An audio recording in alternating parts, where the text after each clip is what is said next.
मंच पर विराजमान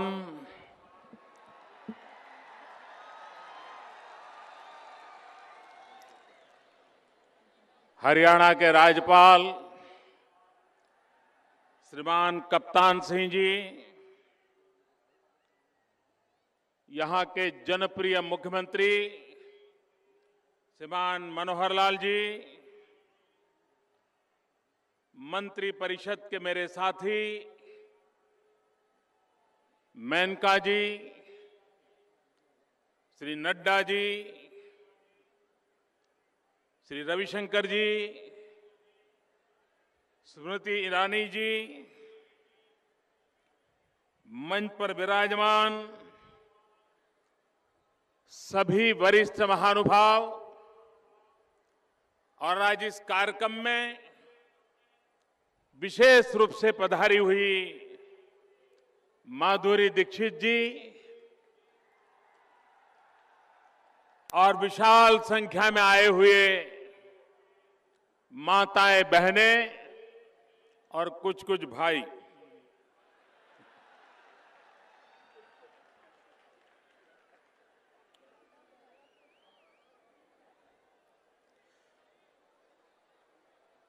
आज पानीपत की धरती पर हम एक बहुत बड़ी जिम्मेवारी की ओर कदम रख रहे हैं। ये अवसर किस सरकार ने क्या किया और क्या नहीं किया, इसका लेखा जोखा करने के लिए नहीं है। गलती किसकी थी, गुनाह किसका था, ये आरोप प्रत्यारोप का वक्त नहीं है। पानीपत की धरती पर ये अवसर हमारी जिम्मेवारियों का एहसास कराने के लिए है। सरकार हो, समाज हो, गांव हो, परिवार हो, मां बाप हो, हर किसी की एक सामूहिक जिम्मेवारी है। और जब तक एक समाज के रूप में हम इस समस्या के प्रति संवेदनशील नहीं होंगे, जागरूक नहीं होंगे, तो हम अपना ही नुकसान करेंगे, ऐसा नहीं है। हम आने वाली सदियों तक पीढ़ी दर पीढ़ी एक भयंकर संकट को निमंत्रण दे रहे हैं। और इसलिए मेरे भाइयों बहनों, और मैं इस बात के लिए मेनका जी और उनके विभाग का आभारी हूं कि उन्होंने इस कार्यक्रम के लिए हरियाणा को पसंद किया। मैं मुख्यमंत्री जी का भी अभिनंदन करता हूं कि इस संकट को उन्होंने चुनौती को स्वीकार किया है। लेकिन ये कार्यक्रम भले पानीपत की धरती पर होता हो, ये कार्यक्रम भले हरियाणा में होता हो, लेकिन ये संदेश हिंदुस्तान के हर परिवार के लिए है, हर गांव के लिए है, हर राज्य के लिए है।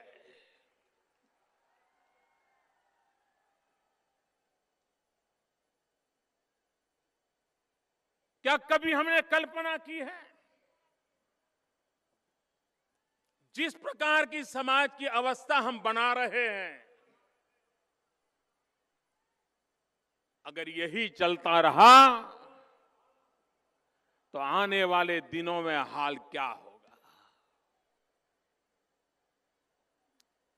आज भी हमारे देश में 1000 बालक पैदा हो तो उसके सामने 1000 बालिकाएं भी पैदा होनी चाहिए, वरना संसार चक्र नहीं चल सकता है। आज पूरे देश में ये चिंता का विषय है। मैं जरा माताओं से पूछ रहा हूं, अगर बेटी पैदा नहीं होगी तो बहू कहां से लाओगे?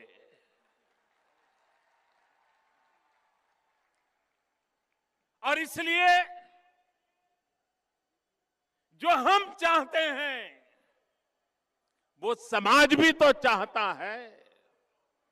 हम ये तो चाहते हैं कि बहू तो हमें पढ़ी लिखी मिले, लेकिन बेटी को पढ़ाना है तो 50 बार सोचने के लिए मजबूर हो जाते हैं। यह अन्याय कब तक चलेगा? ये हमारी सोच में ये दोगलापन कब तक चलेगा? अगर बहू पढ़ी लिखी चाहती है तो बेटी को भी पढ़ाना ये हमारी जिम्मेवारी बनती है। अगर हम बेटी को नहीं पढ़ाएंगे तो बहू भी पढ़ी लिखी मिले, ये अपेक्षा करना अपने आप के साथ अन्याय है। और इसलिए माइयों बहनों, मैं आज आपके बीच एक बहुत बड़ी पीड़ा लेकर के आया हूं, एक दर्द लेकर के आया हूं। क्या कभी कल्पना की है हमने, जिस धरती पर मानवता का संदेश होता है, उसी धरती पर मां के गर्भ में बच्ची को मौत के घाट उतार दिया जाए? ये पानीपत की धरती, ये उर्दू साहित्य के स्कॉलर अल्ताफ हुसैन हाली की धरती है। ये अल्ताफ हुसैन हाली इसी पानीपत की धरती से, इस शायर ने कहा था, मैं समझता हूं जिस हरियाणा में अल्ताफ हुसैन हाली जैसे शायर के शब्द हो, उस हरियाणा में आज बेटियों की हाल देख करके मन में पीड़ा होती है। हाली ने कहा था, उन्होंने कहा था, ए माओ बहनों बेटियां, दुनिया की जिन्नत तुमसे। ये माओ बहनों बेटियां, दुनिया की जिन्नत तुमसे है। मुल्कों की बस्ती हो तुम, कौमों की इज्जत तुमसे हो। आप कल्पना कर सकते हो बेटियों के लिए कितनी ऊंची कल्पना ये पानीपत का शायर करता है। और हम बेटियों को जन्म देने के लिए भी तैयार नहीं है। भाइयों बहनों, हमारे यहां सदियों से जब बेटी का जन्म होता था तो शास्त्रों में आशीर्वाद देने की परंपरा थी। और हमारे शास्त्रों में बेटी को जो आशीर्वाद दिए जाते थे, वो आशीर्वाद आज भी हमें बेटियों की तरफ किस तरह देखना, उसके लिए हमें संस्कार देते हैं, दिशा देते हैं। हमारे शास्त्रों ने कहा था, जब हमारे पूर्वज आशीर्वाद देते थे तो कहते थे, यावत गंगा कुरुक्षेत्रे यावत तिष्ठति मेदिनी, यावत गंगा कुरुक्षेत्रे यावत तिष्ठति मेदिनी, यावत सीता कथालोके तावत जीवेतु बालिका।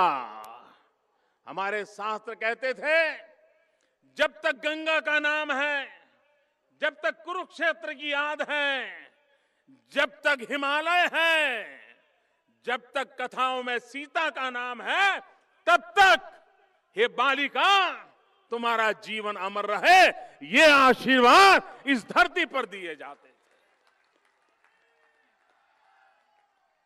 और उसी धरती पर बेटी को बेमौत मार दिया जाए, और इसलिए मेरे भाइयों बहनों, उसके मूल में हमारी मानसिक दारिद्र्य जिम्मेवार है, हमारे मन की बीमारी जिम्मेवार है। और ये मन की बीमारी क्या है? हम बेटे को अधिक महत्वपूर्ण मानते हैं, और ये मानते हैं बेटी तो पराये घर जाने वाली है।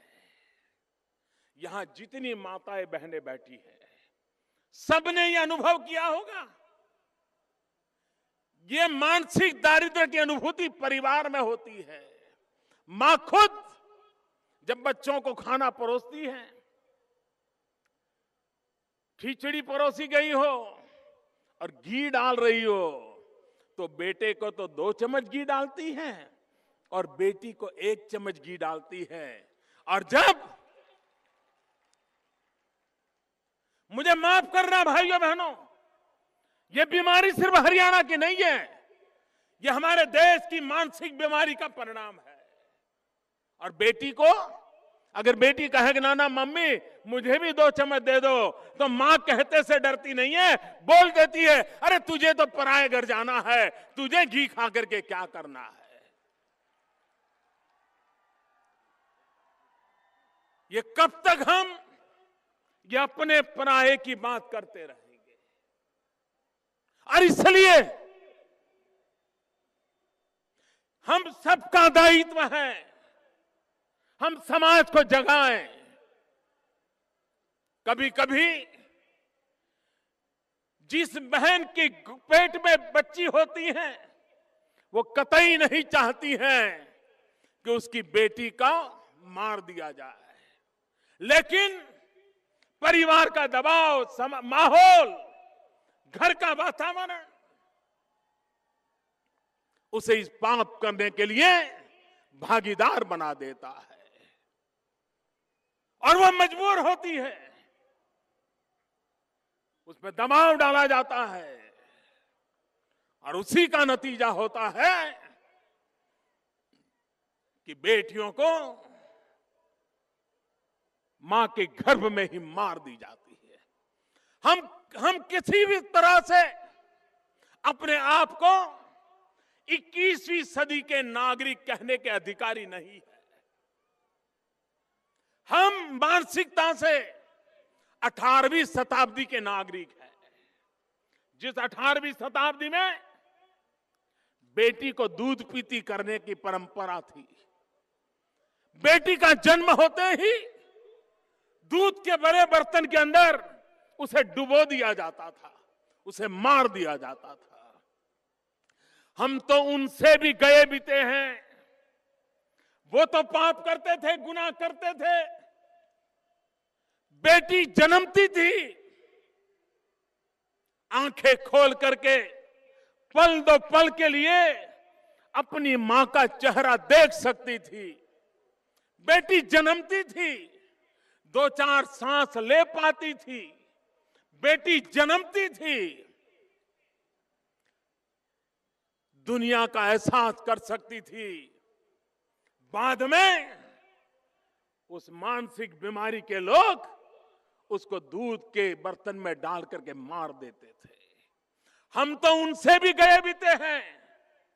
हम तो बेटी को मां का चेहरा भी नहीं देखने देते, 2 पल सांस भी नहीं लेने देते, इस दुनिया का एहसास भी नहीं होने देते, मां के गर्भ में ही उसे मार देते हैं। इससे बड़ा पाप क्या हो सकता है? और हम संवेदनशील नहीं है, ऐसा नहीं है। कुछ साल पहले इसी हरियाणा में कुरुक्षेत्र जिले में हल्दाहेड़ी गांव में एक ट्यूबवेल में एक बच्चा गिर गया था, प्रिंस कश्यप। 10-15 साल हुए होंगे शायद। और सारे देश के टीवी वहां मौजूद थे, सेना आई थी एक बच्चे को बचाने के लिए, और पूरा हिंदुस्तान टीवी के सामने बैठ गया था। परिवारों में माताएं खाना नहीं पका रही थी, हर पल एक दूसरे को पूछते थे, क्या प्रिंस बच गया, क्या प्रिंस सलामत निकला ट्यूबवेल से। करीब 24 घंटे से भी ज्यादा समय हिंदुस्तान की सांसें रुक गई थी। एक प्रिंस, न वो केरल तमिलनाडु का कोई रिश्तेदार नहीं था, लेकिन देश की संवेदनाएं जग रही थी। उस बच्चे को जिंदा निकले, इसके लिए देश भर की माताएं बहनें दुआएं करती थी। मैं जरा पूछना चाहता हूं, एक प्रिंस, इसकी जिंदगी पर संकट आए हम बेचैन बन जाते हैं। लेकिन हमारे अड़ोस पड़ोस में आए दिन बच्चियों को मां के पेट में मार दिया जाए, लेकिन हमें पीड़ा तक नहीं होती है। तब सवाल उठता है, हमारी संवेदनाओं को क्या हुआ है।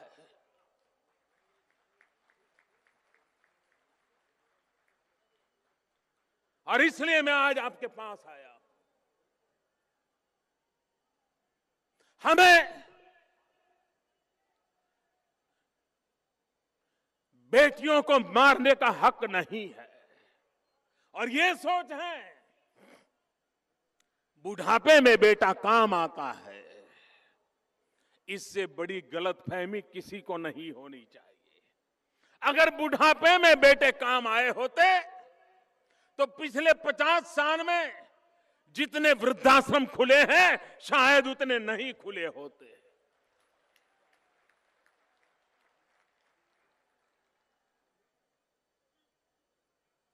बेटों के घर में गाड़ियां हो, बंगले हो, लेकिन बाप को वृद्धाश्रम में रहना पड़ता है, ऐसी सैकड़ों घटनाएं हैं। और ऐसी बेटियों की भी घटनाएं हैं। अगर मां बाप की इकलौती बेटी है तो मेहनत करे, मजदूरी करे, नौकरी करे, बच्चों को ट्यूशन करे, लेकिन बूढ़े मां बाप को कभी भूखा नहीं रहने देती। ऐसी सैकड़ों बेटियां हैं। बाप से भी सेवा करने के लिए, मां बाप की सेवा करने के लिए अपने खुद के सपनों को चूर चूर कर देने वाली बेटियों की संख्या अनगिनत है। और सुखी बेटों के रहते हुए दुखी मां बाप की संख्या भी अनगिनत है। और इसलिए मेरे भाइयों बहनों, ये सोच कि बेटा आपका बुढ़ापा संभालेगा, भूल जाइए। अगर आप अपने संतानों को समान रूप से संस्कारित करके बड़े करोगे तो आपकी समस्याओं का समाधान अपने आप हो जाएगा। कभी कभी लगता है कि बेटी तो पराए घर की है। मैं जरा पूछना चाहता हूं, सचमुच में ये सही सोच है क्या? अरे बेटी के लिए तो आपका घर पराया होता है। जिस घर आप बेचते हो वो पल दल पल में आप उस घर को अपना बना लेती है। कभी पूछती नहीं है कि मुझे उस गांव में क्यों डाला, मुझे उस कुटुंब में क्यों डाल दिया। जो भी मिले उसको सर आंखों पर चढ़ा करके अपना जीवन वहां खपा देती है वो, और अपने मां बाप के संस्कारों को उजागर करती है। अच्छा होता है तो कहती है मेरी मां ने सिखाया है, अच्छा होता है तो कहती है मेरे मां बाप के, मेरे मायके के संस्कार के कारण मैं अच्छा कर रही हूं। बेटी कहीं पर भी जाए वो हमेशा आपका गौरव बढ़े उसी प्रकार का काम करती है। आप तो मुझे कल्पना कीजिए, आपने कभी सोचा है यही तो हरियाणा की धरती जहां की एक बेटी कल्पना चावला, पूरा विश्व जिसके नाम पर गर्व करता है, जिस धरती पर कल्पना चावला का जन्म हुआ हो, जिसको लेकर के पूरा विश्व गर्व करता हो, उसी हरियाणा में मां के पेट में पल रही कल्पना चावलाओं को मार करके हम दुनिया में क्या मुंह दिखाएंगे। और इसलिए मेरे भाइयों बहनों, मैं आज आपसे आग्रह करने आया हूं, और ये बात देख लीजिए, अगर अवसर मिलता है तो बेटे से बेटियां ज्यादा कमाल करके दिखाती है। आज भी आपके हरियाणा के और हिंदुस्तान के किसी भी राज्य के 10th या 12th के रिजल्ट देख लीजिए, फर्स्ट 10 में से 6 या 7 तो बच्चियां होती हैं जीतने वाली, बेटों से ज्यादा नंबर लाती हैं। आप हिंदुस्तान का पूरा एजुकेशन सेक्टर देख लीजिए, टीचर्स में 70-75% महिलाएं शिक्षक के रूप में काम कर रही हैं। आप हेल्थ सेक्टर देख लीजिए, हेल्थ सेक्टर में 60% से ज्यादा शुश्रूषा के क्षेत्र में बहनें दिखाई दे रही हैं। अरे हमारा एग्रीकल्चर सेक्टर, कोई पुरुष से सीना तान करके न घूमे कि हमारा एग्रीकल्चर सेक्टर सिर्फ पुरुषों के कारण चला है। आज भी भारत में एग्रीकल्चर सेक्टर, कृषि और पशुपालन, उसमें महिलाओं की बराबरी की हिस्सेदारी है। वो भी खेतों में जाकर के उतनी ही मेहनत करती हैं, वो भी उतना ही कंट्रीब्यूशन करती हैं, और खेत में काम करने वाले मजदूरों को संभालने के काम भी वही महिला करती है। पश्चिम के लोग भले कहते हो, लेकिन हमारे देश में महिलाओं का सक्रिय कंट्रीब्यूशन रहता है, आर्थिक गतिविधि में रहता है। खेलकूद देख लीजिए, पिछले दिनों जितने गेम्स हुए हैं उसमें इनाम पाने वाले अगर लड़के हैं तो 50% इनाम पाने वाली लड़कियां हैं, गोल्ड मेडल लाने वाली लड़कियां हैं। खेलकूद हो, विज्ञान हो, व्यवसाय हो, सेवा का क्षेत्र हो, शिक्षा का क्षेत्र हो, आज महिलाएं रत्ती भर भी पीछे नहीं है। और ये सामर्थ्य हमारी शक्ति में है, और इसलिए मैं आपसे आग्रह करने आया हूं कि हमें बेटे और बेटी में भेद करने की बीमारी से निकल जाना चाहिए। बेटा बेटी एक समान, यही हमारा मंत्र होना चाहिए। और एक बार हमारे मन में बेटा और बेटी के प्रति एक समानता का भाव होगा तो ये पाप करने की जो प्रवृत्ति है वो अपने आप रुक जाएगी। और ये बात, इसके लिए कमिटमेंट चाहिए, संवेदना चाहिए, जिम्मेवारी चाहिए। मैं आज आपके सामने एक बात बताना चाहता हूं, यह बात मेरे मन को छू गई। किसी काम के लिए जब कमिटमेंट होता है, एक दर्द होता है, तो इंसान कैसे कदम उठाता है। हमारे बीच माधुरी दीक्षित जी बैठी है, माधुरी नेने।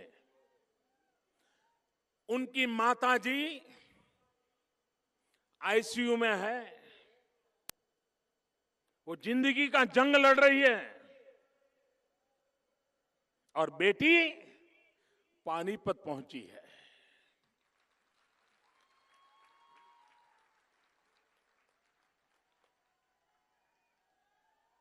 और मां कहती है कि बेटी ये काम अच्छा है, तुम जरूर जाओ। वेदर इतना खराब होने के बावजूद भी माधुरी जी अपनी बीमार मां को छोड़ करके आपकी बेटी बचाने के लिए आपके बीच आकर के बैठी है। और इसलिए मैं कहता हूं, एक कमिटमेंट चाहिए। एक जिम्मेवारी का एहसास चाहिए। और ये एक सामूहिक जिम्मेवारी में से आता है। गांव, पंचायत, परिवार, समाज के लोग, इन सब ने दायित्व निभाना पड़ेगा और तभी जाकर के हम इस असंतुलन को मिटा सकते हैं। ये रातों रात मिटने वाला नहीं है। करीब करीब 50 साल से ये पाप चला है। आने वाले कदाच 100 साल तक हमें जागरूक रूप से प्रयास करना पड़ेगा, तब जाकर के शायद इस स्थिति को हम सुधार पाएंगे। और इसलिए मैंने कहा, आज का ये जो पानीपत की धरती पर हम संकल्प कर रहे हैं, ये संकल्प आने वाली सदियों तक पीढ़ियों की भलाई करने के लिए है।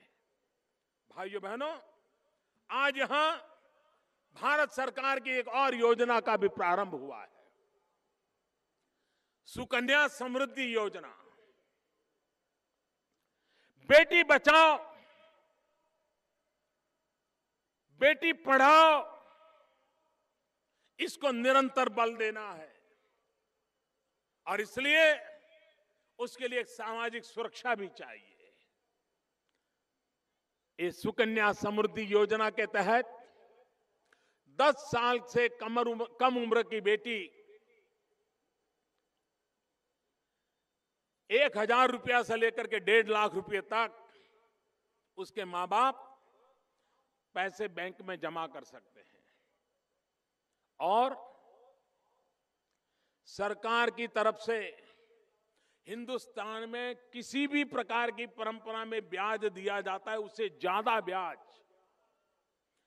इस बेटी को दिया जाएगा।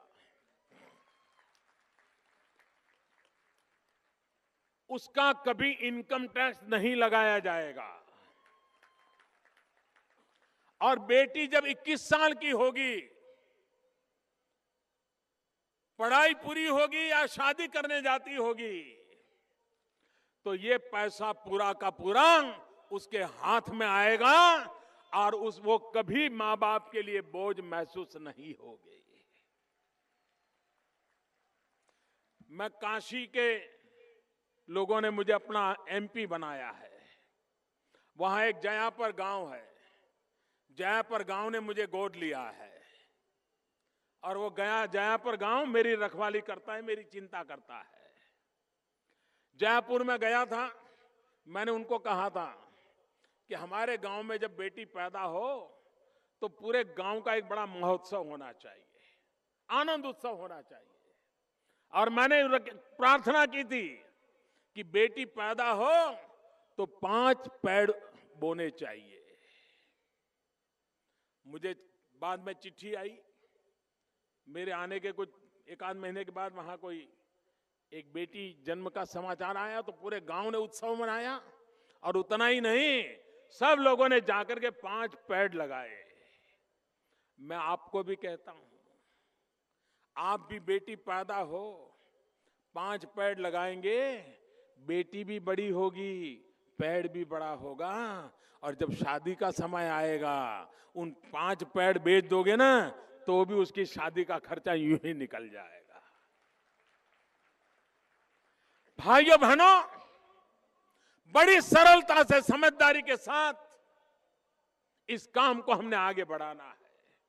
और इसलिए आज मैं हरियाणा की धरती, जहां ये सबसे बड़ी चुनौती है, लेकिन हिंदुस्तान का कोई राज्य बाकी नहीं है कि जहां चुनौती नहीं है।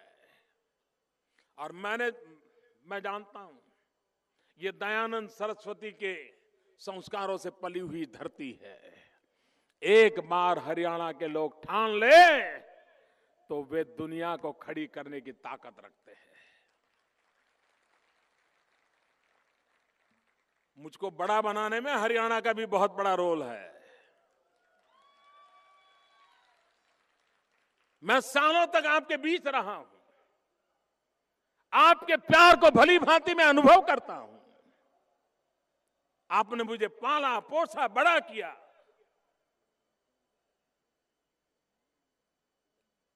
मैं आज आपसे कुछ मांगने के लिए आया हूं। देश का प्रधानमंत्री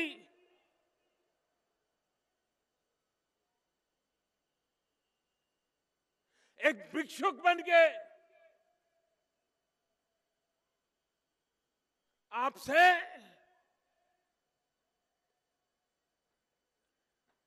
बेटियों की जिंदगी की भीख मांग रहा है।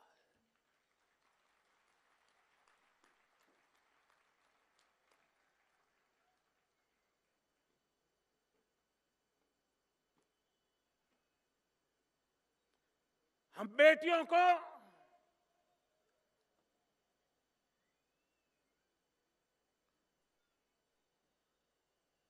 अपने परिवार का गर्व माने, राष्ट्र का सम्मान माने। आप देखिए, यह असंतुलन में से हम बहुत तेजी से बाहर आ सकते हैं। बेटा और बेटी दोनों वो पंख हैं जीवन की ऊंचाइयों को पाने का, उसके बिना कोई संभावना नहीं है। और इसलिए ऊंची उड़ान भी भरनी है तो सपनों को बेटे और बेटी दोनों पंख चाहिए, तभी तो सपने पूरे होंगे। और इसलिए मेरे भाइयों बहनों, हम एक जिम्मेवारी के साथ इस काम को निभाएं। मुझे बताया गया है कि हम सबको शपथ लेना है।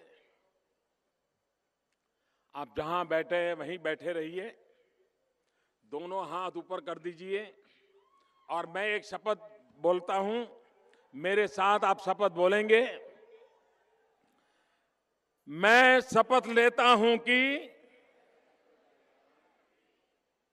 मैं लिंग चयन एवं कन्या भ्रूण हत्या का विरोध करूंगा। मैं बेटी के जन्म पर खुश होकर सुरक्षित वातावरण प्रदान करते हुए बेटी को सुशिक्षित करूंगा। मैं समाज में बेटी के प्रति भेदभाव खत्म करूंगा। मैं बेटी बचाओ बेटी पढ़ाओ का संदेश पूरे समाज में प्रसारित करूंगा। भाइयों बहनों, मैं डॉक्टरों से भी एक बात करना चाहता हूं। मैं डॉक्टरों से पूछना चाहता हूं, क्या पैसे कमाने के लिए यही जगह बची है क्या?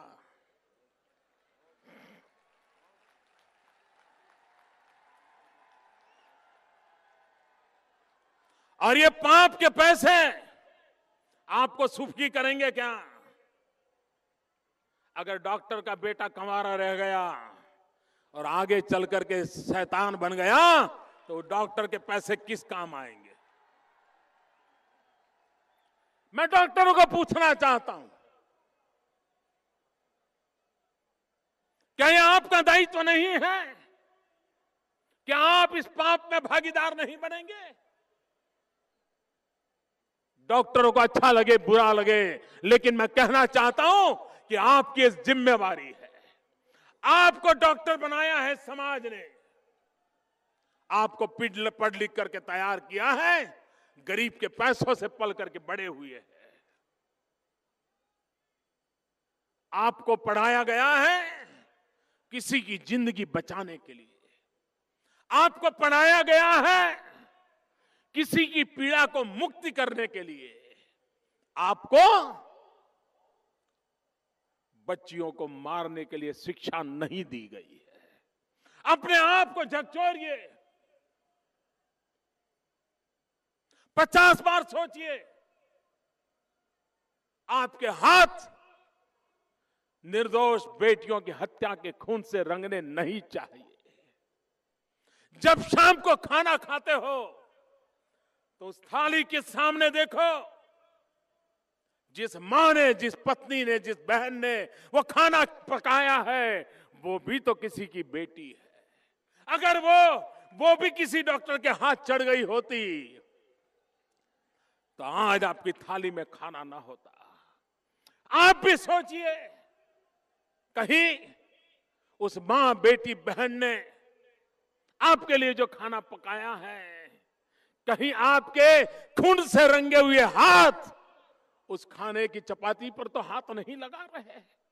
जरा अपने आप को पूछिए मेरे डॉक्टर भाइयों बहनों, ये पाप समाज द्रोह है, ये पाप सदियों की गुनहगारी है। और इसलिए एक सामाजिक दायित्व के तहत, एक कर्तव्य के तहत, और सरकारें किसकी नहीं, ये दोषारोपण करने का वक्त नहीं है। हमारा काम है जहां से जग गए हैं जाग करके सही दिशा में चलना।